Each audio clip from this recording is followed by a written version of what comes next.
All right. So I am hopefully live on Facebook. Hopefully you can see me, you can hear me. Please let me know by trying to put a comment. You guys know that I don't have the greatest of luck with all of this, unfortunately.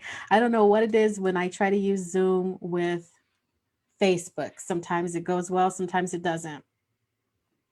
But I wanted to come give my breakdown of day two. I know that day two is not even over yet, and I still have some meetings that I'm going to, but so much has happened this morning. There's so much from the morning sessions that I wanted to just go ahead and do my video now. I don't know if I'll get anything out of the remaining sessions or not, but if I do, hi, Stephanie. Stephanie, can you put yes or no if you can hear me? Because I actually see your comment. Yes, sometimes I don't see comments, but I saw yours. Hope your day is going well.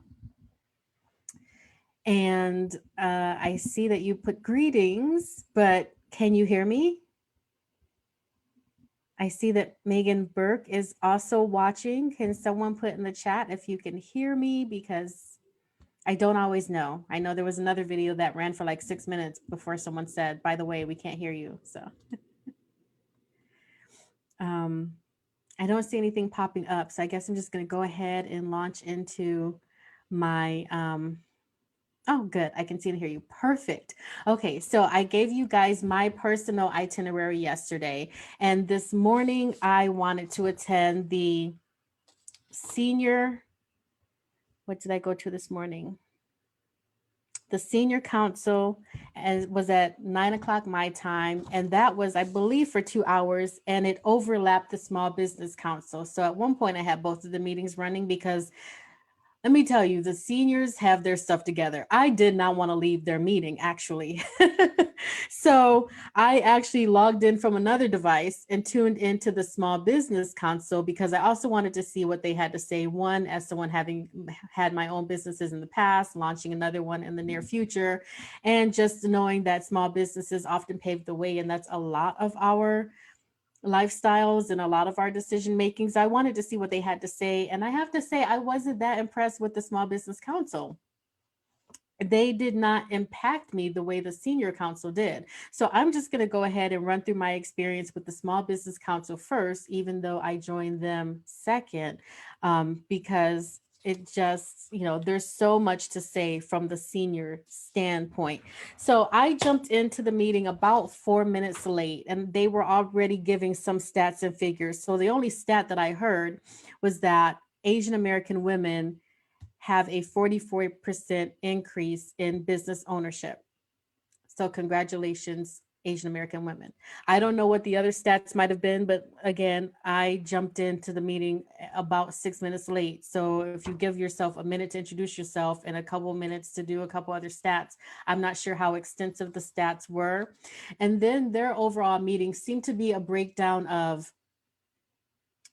they were very big on the personal story. And yes, I know that stories touch our hearts, stories bind us, stories make us empathetic. But I think in this day and age with this culture, I want to hear stats. Like, I want to hear that I'm not alone in whatever. I want to hear what's affecting the majority of America. And I didn't feel like the Small Business Council really brought that. They had these singular stories. Cory Booker was talking about how when he was growing up, his parents had a restaurant. He'd have to wake up early and work in the restaurant, and that's probably why he's vegan now. And so it's like, okay, great. And they talked about a veteran that had to sell his equipment to keep his business alive. There's one employer that employs ex inmates, and he had to fire 35 people to try to keep his business alive. And those are heart-wrenching stories, and I get that. In one of those stories, hopefully I'd find myself and identify, but all of the stories that they outlined, I really didn't find myself. And when you're just going with these singular stories, I think you run the risk of, if somebody can't find themselves in that story, then they're not really connecting. And what I wanted to hear, and Andrew Andrew Yang was the one that was pretty much the host of this entire meeting. He was kind of introducing everyone else as they came up, and they had quite a few representatives that spoke about what's going on in their regions and things like that. But I think what I wanted to really hear, and only one person touched on it, was a lot of the bailouts, a lot of the fundings still went to corporations that didn't need it. I mean, you had major chain restaurants that were getting tons of money. You had schools and businesses that were able to build multi-million dollar endowment fund, and a lot of that didn't trickle down to the little person. So what provisions are being made to the little person that's not a multi-million or a multi-billion dollar corporation, and why in this day and age are those businesses getting the bulk of money anyway, if the whole point was to help out the average American? It really didn't seem to. So a couple people touched on that, but not a lot. They talked a little bit about people having to take out loans on their mortgages to try to cover their business expenses until they can get back up and running. But I just didn't feel like there was a set plan for the Small Business Council. One guy, I think his name was Dwight Evans from Pennsylvania, he even said, you need to get an agenda and then you need to go to the poll and vote. And I'm like, y'all are the Small Business Council. Y'all are supposed to be highlighting an agenda that people can cling to.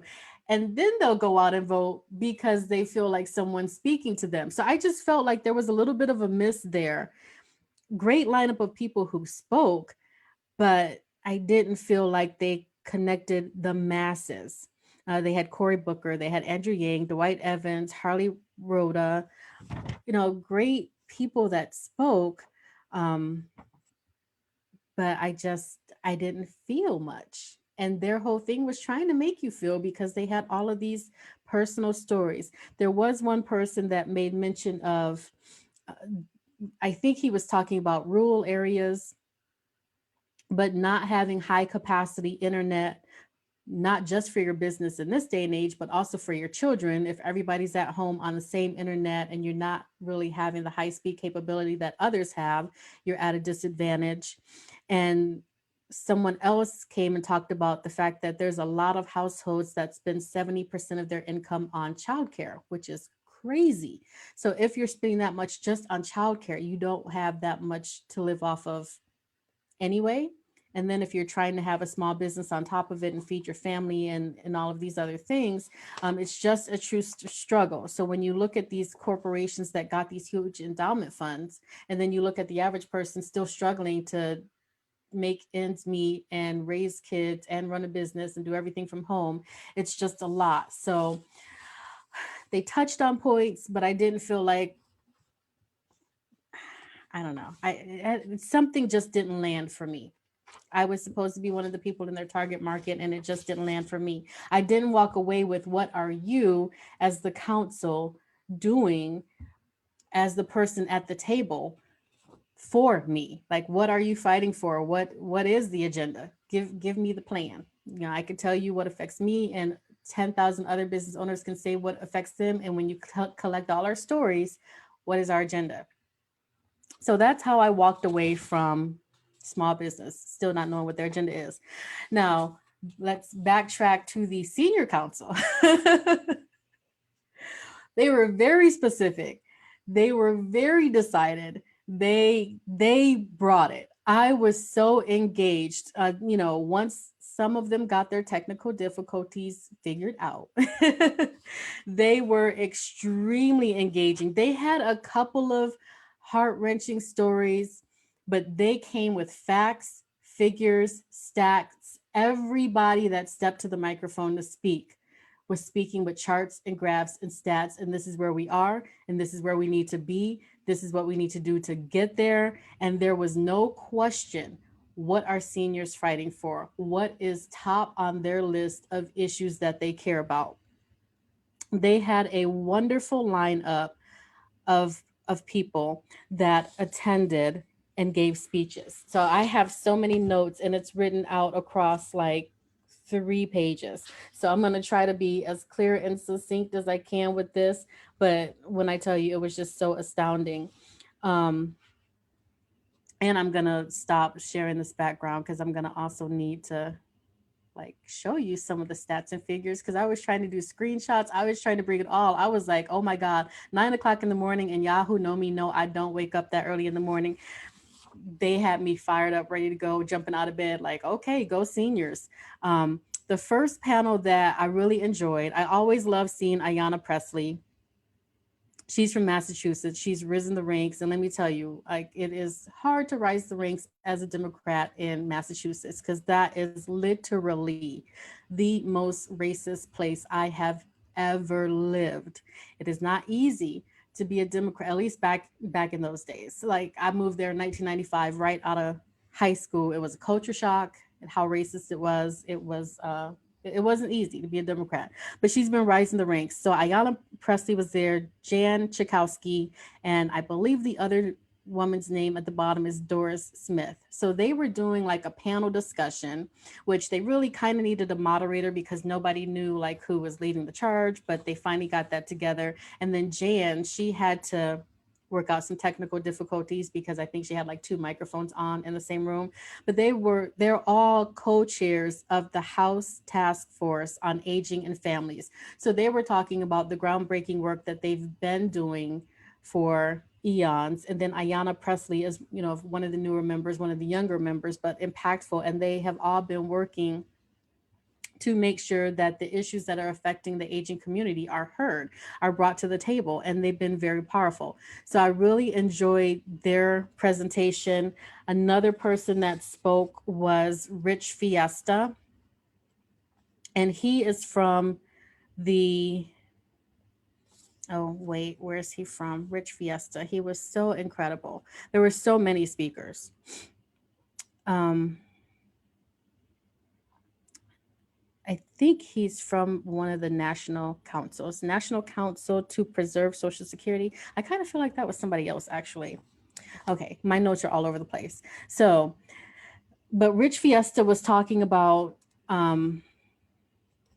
I found his presentation was really interesting because he was saying that the 65 and older community is the fastest growing population on Facebook. Yeah, no, I love Facebook. I guess this makes me really old. I don't know. But he was saying that the people that are using Facebook the most, or the most growing population, are 65 and older. And what they're finding are that seniors are spreading fake news, and sometimes they don't know they are. So of the posts that get shared, and I have no idea how they compile this, but he said 11% of elders are sharing inaccurate Facebook posts. And sometimes they will read something and believe it because they don't necessarily know how to fact check it. So he was just really saying it's extremely important to be aware of what you're posting, to be aware of the truth in what you're posting before you share something, because it can be easy to read something, believe it, share it, and spread misinformation, and that may not be your intention. He also was saying that Trump's budget for targeting seniors has doubled. The Facebook advertisements has doubled from the last campaign to this one, targeting 65 and older community. He played an advertisement and showed some pictures, and he said the number one ad that has 24 different versions, it's an Asian woman bent over appearing to feed Joe Biden, and he looks like he's in a nursing home setting. So he showed a screenshot of that ad and said there's 24 variations of this ad, which are continuously on Facebook, ads that are showing to the older community. And I think in a lot of ways that backfires, because if you are a pretty young 60 something, that's not your reality. It kind of seems like Trump was sending the message that all older people are just, this is what your end result is, even though he's trying to say Joe Biden is senile and a step away from the senior community. He's also slighting the very people whose vote he wants. And so there seemed to be a backlash on that. So they were showing those ads, talking about what was inaccurate in those ads, and basically saying, don't believe everything you see on Facebook because the elder community is a target. So for those of you out there who are my age and you have parents, grandparents on Facebook, maybe you want to make them aware of that.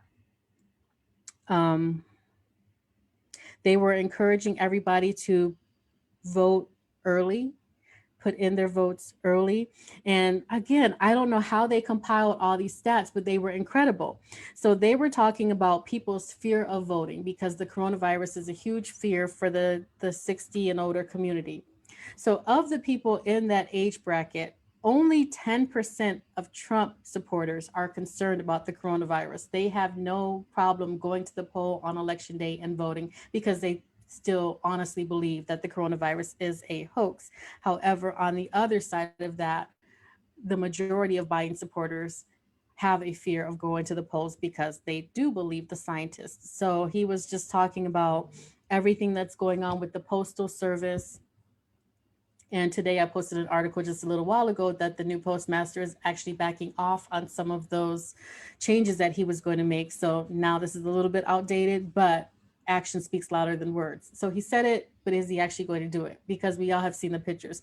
There's already been blue boxes that have been removed, or post office hours that have been reduced, or the hours reduced from certain postal workers. And even if he's only delaying his tactics until November, I think the writing is on the wall for a lot of postal workers that some changes are coming, which also feel like they include some cuts. So either way, it's not going to be good for postal workers. But they were talking, the post office got dragged for almost the entire 2 hour session. Like almost everybody that stepped to the microphone to speak has something to say about everything going on with the post office. And the first one that came out, Bob Casey from Pennsylvania, who is the director, founder of the community, community on aging. So it was okay. 9 o'clock in the morning is really early for me. I can't even read my my handwriting. But Bob Casey from Pennsylvania, who is very involved, we'll just say that, he did not mince words when it came to everything that the Postal Service is going through, because his constituents, and what was mirrored across the board, was that I never realized how many in the elderly population depend on the Postal Service for medication. So playing these antics to try to keep people from voting is also keeping people from getting much needed medications, because they aren't going out the house for any reason. They're not going to Target to, mingle with a couple hundred people just to get pills. People depend on the mail service for so many things. There were those heart rendering videos that people were saying, I haven't been able to see my grandchildren in 6 months, and they try to send me letters, and now I'm not getting the letters in a timely manner. Um, One woman, she said, I don't blame Donald Trump for the pandemic, but I do blame him for not responding. And because he hasn't responded, all of these other things have gone haywire. So they talked a great deal about, the Postal Service got a lot of attention. But those videos with the people that couldn't see their grandchildren, like I know people that have personally retired and moved to be close to their grandchildren, and their grandchildren are like their life.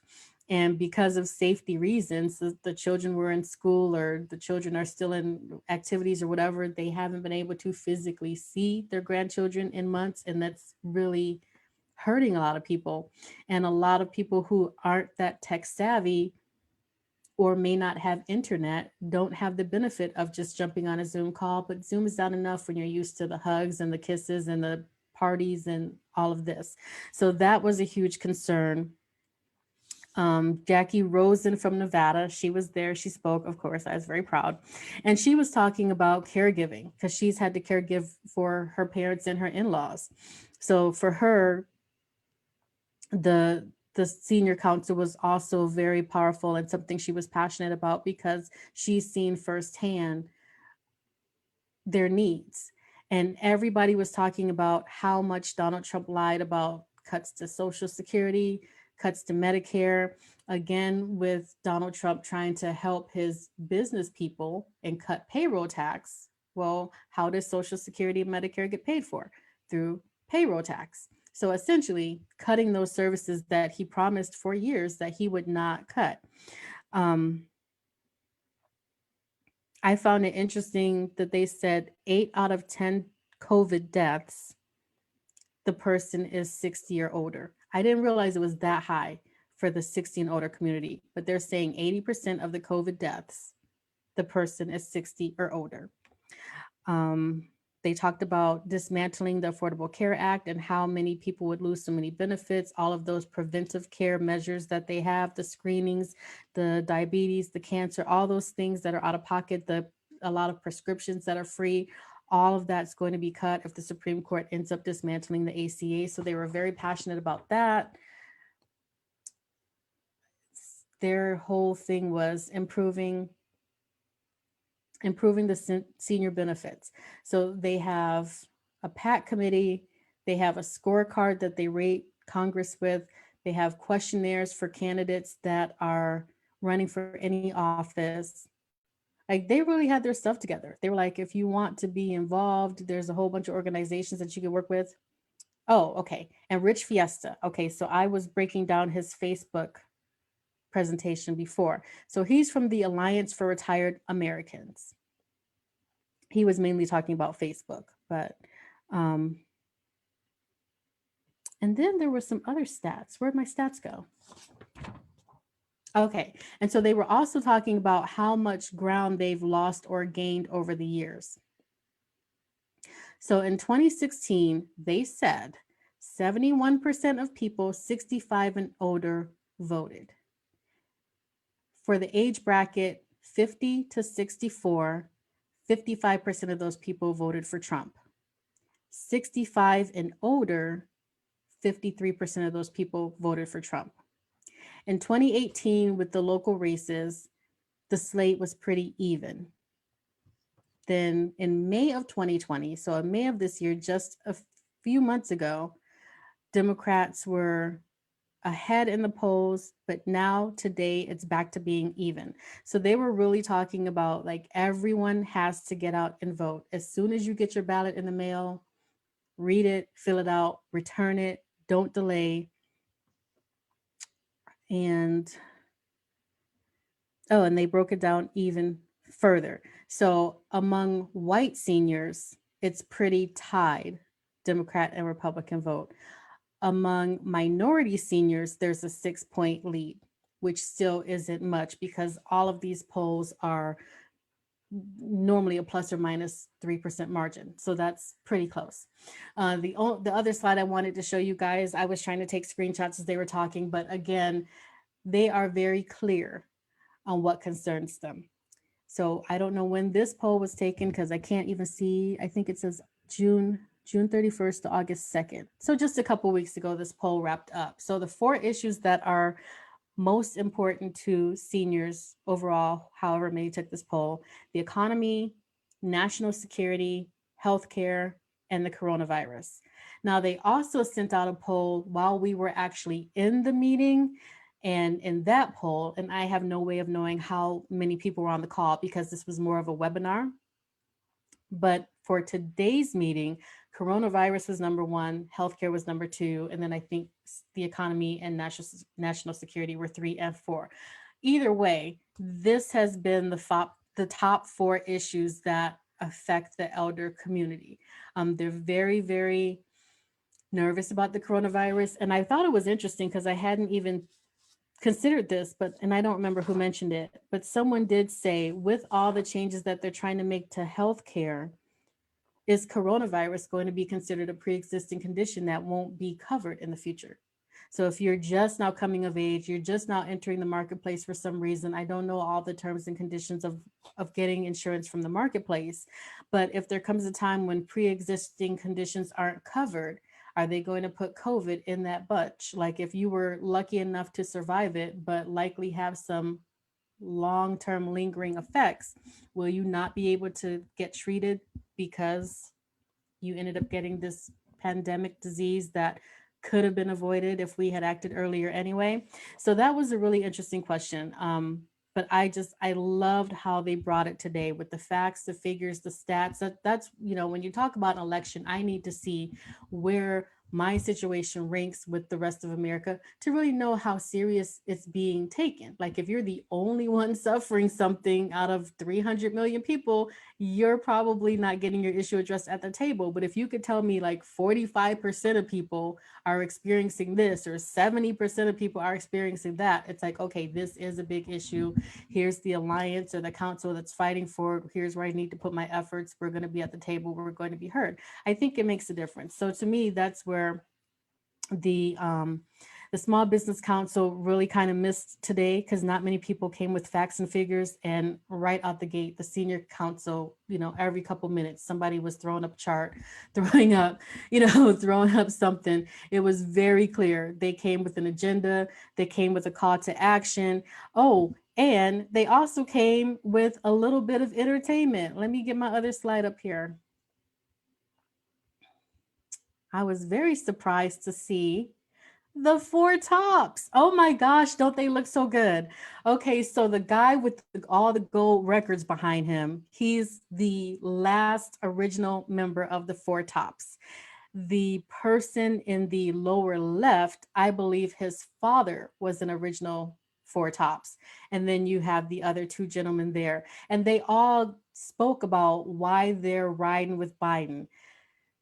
Obviously, the original member, he's in the senior bracket. And so all of those issues that were outlined throughout, he was talking about. The younger gentleman was saying, I don't know if Social Security will be there when I get there. I don't know if Medicare will be around for me and my children. So it affects me too. And then the other two kind of had a variation of the things that the other two said. They obviously didn't do a performance in that setting because they're all in four different locations, but they had a little music video that they had done on behalf of Joe Biden. And I think it was like 20 seconds. And then everything in this DNC is, if you're interested in this, text Joe to 30330 or text, senior to 30330. So it was one of those commercials. Like, if you're interested in this, text Joe to 30330 and, you'll start getting text messages. I'm just gonna caution you. I get a whole lot of text messages every day.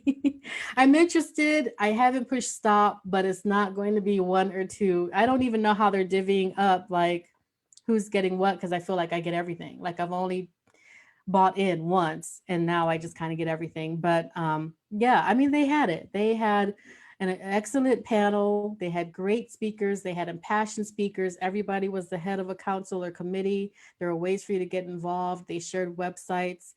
And I don't know when the senior council is back on the agenda again. I'm trying to hit as much as I can. So I probably won't visit their meeting again unless they're just at a time slot that's not up against something else I want to go to. I know that the Small Business Council is meeting again on Thursday, and Andrew Yang did say that on Thursday they'll be talking about innovation, and they're also talking about, well, they're hosting small business owners who ended up running for office and winning. Don't know who those small business owners are, don't know what they ran for and won, but if you're a small business owner and you have issues and you feel like your issues don't get addressed and you want to be the voice of your community and maybe solve your own problems by putting your own hat in the ring, maybe you'll be inspired by seeing some of these small business owners who were just like you, sitting there saying, what can I do? And then turned around and said, I can run, I can be that voice, I can be that change that I've been begging for. And maybe you'll get inspired. I don't know if I'll stop back by on Thursday and see what they're talking about. Again, if they're not up against, what time is it? Okay, I've got to go. If they're not up against something else that I really want to see, maybe I'll pop in, but they honestly didn't do it for me today. Right now I am heading to the environmental and climate crisis, which is my platform. So definitely I want to be there. So I'm 2 minutes late. So I'm probably missing their little stats and figures, but I just wanted to bring that to you guys because I do want to try to do the daily video, let you know what I'm learning, what I'm experiencing. And also, if you guys are interested, this is open to the public. You don't have to have any login. You don't have to sign up for anything. All you do is go to demconvention.com, and there's a little button. If you're on your phone, it might be a little scroll a little ways down. If you're on a laptop, it's to the right, and it says schedule. There's like 3 points, and you just click schedule, which is in the middle. It'll take you to the daily schedule. You'll probably have to click on Tuesday because it kind of lands on Monday. So click on Tuesday, look at the entire schedule, and if there's a committee that fits your fancy, or you just kind of want to see what's being discussed, these are the people that have seats at the table that are running PAC committees and councils and caucuses. See what they're saying. Does it line up with what you're actually going through? If not, maybe you want to get on a committee or reach out to someone and get more involved. But yeah, this is a great opportunity. This is the best thing coming out of this convention, is that because it's virtual, it's not just delegates going to these meetings. Everybody has, can have in on the meeting and at least see what's being addressed. Some of them even let you send in questions. So it's worth it if you have some time to tune in, not just to the pomp and circumstance that happens at night, but to tune in to what they're talking about during the day in these council meetings and caucuses. So that's my little spill for today. Hopefully you guys caught all that. Let's see if I saw any um Stephanie. Oh, well, thank you. Thank you. Yes, I'm wearing my purple today because red and blue makes purple, and we really need to unify. As you can see, the backdrop that I used earlier was also red and purple because we really need to be unifying America, not being divisive. And it's so interesting. I saw Trump's response to Michelle Obama's presentation last night, and it was laughable. He called her divisive. Like, you've been divisive since you entered into the campaign, but because someone speaks harshly on you, it's divisive. I mean, it's comical. And then he said, "Oh, you can tell that she recorded this a long time ago because she said there were 150,000 deaths and there was 170." And I'm like, do you really not get that if she had the accurate numbers, they would look worse for you? Like, I just can't even, like, it's just like, okay, this is who we have in leadership. But yes, our seniors are really being targeted heavily, and that's why I wanted to make this video, because you or I wouldn't know that these ads are specifically targeted to people that are 65 and older, and a lot of it is often, especially coming from Trump, a lot of it is misinformation. But sometimes people will see a meme or see a posting, take it for truth, and start spreading it. And we all know a truth makes it around the world before, a lie makes it around the world before the truth gets its shoes on. So by the time a meme has spread, and then 2 days later the truth comes out, no one's really even listening anymore because we're on to the next soundbite. So we have to be so careful with what we're feeding our seniors, because they're taking it for truth and then they're taking it to the polls. Because as we see, about 70% of seniors actually exercise their right to vote, and right now it's in a deadlock, which is shocking. It seems to be so closely tied. For um for white seniors, it's like almost a deadlock, and for people of color, we only have like a 6 point lead, and we're 72 days away from voting. Some people are voting right now because they either have absentee ballots, like the four tops filled out. They all said they filled out absentee ballots because traditionally they travel and they're on the road. So I guess they had that option. And then, you have the people that are already in certain parts of the country receiving ballots, and they're being told to get it in right away. Where if right now we're at a deadlock, that's scary because they do have a heavy voice. So tell your moms, your grandmoms, your grandpops, your dads, uncles, aunts, whoever. Just have a conversation with them about the ads that they're seeing on Facebook, how they're using Facebook, and just make sure that they're getting accurate information. If they have any questions, discuss the truth of the matter with them. And again, another reason you might want to sit in on these meetings, so you can take accurate information to them or link them with all these different organizations that are committed to fighting for them, instead of them just seeing a Facebook posting and not having the correct information. I thank you guys for tuning in. This has been day 2. If I hear anything super incredible at the Environmental and Climate Crisis Council, then I'll try to bring it back to you. But that's the 2-hour meeting. Immediately after that is Behind the Rhyme. I don't know what that is, but it sounds like a DJ is involved. So I'm there. And then, of course, at 6 o'clock, and this is Pacific time, this is my time zone. 6 o'clock, the convention starts. And it's another, I'm sure it's another incredible lineup. Let's just go see because I actually don't know. I remember Tuesday I wasn't super like, oh my god, I gotta tune in for Tuesday. But let me just see. I'm gonna go to that same website that I've been telling you guys to go to, demconvention.com. And tonight is roll call across America. Former acting U.S. Attorney General Sally Yates Chuck Schumer, John Kerry, AOC. I think this is why I was tuning in tonight. Oh, Bill Clinton is tonight. So, yay, AOC and Bill Clinton. I don't know who Lisa Blunt Rochester is. Unfortunately, I don't know that name. She's a representative, doesn't say from where. And then there's going to be a performance from John Legend. Tom Perez, the Democratic chairman, is speaking. Jimmy Carter and Rosalind Carter are presenting, which would be wonderful because he's been in and out the hospital a lot. So it'd be nice to see him. Chris Coons, Adi Barkin, and then it looks like Dr. Joe Biden is the keynote speaker of the night. So definitely I'm tuning in for Bill Clinton, Jimmy Carter, and Joe Biden.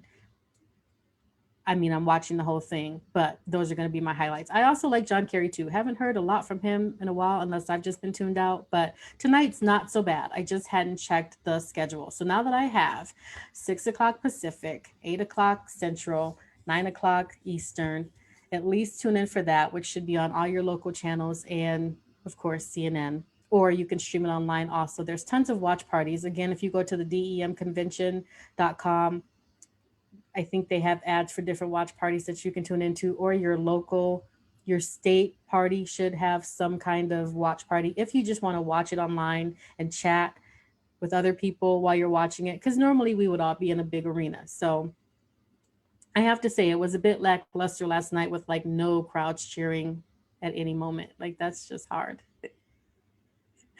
But I liked last night. And I know that there's been a lot of criticism saying like it's not really working. That's what a few commentators on CNN said, and I was like, I thought it worked really well for what they had to work with. I thought that rooftop concert with Leon Bridges was so swanky. I loved it. I would pay to see a concert like that because I won't be going in person anytime soon. So I liked that. I liked the stories. I think it was impactful to hear some of the Trump supporters that are crossing over because they've been so hard hit, because now they are realizing he lied in a lot of ways. I can't say that there was anything last night that didn't work for me. So I don't know what the criticism is. I mean, it is what it is. It's online. This is where we are. So I don't know why that's getting pushed back, but I'm guessing the remaining 3 nights will be more of the same because again, this is what we have. I I know that I've read there's a different host every night. So last night was Eva Longoria. She's been a longtime Democrat supporter and she did fantastic. But apparently every night is going to be someone different. So I don't know who tonight will be, but I'll be tuning in. I hope you guys do too. Okay, so with that being said, I'm gonna go because now I'm 12 minutes late for my climate change meeting, and we got to work on climate above all else, in my opinion. Otherwise, all of us are in trouble in a decade. So off I go. But thank you for tuning in. Bye.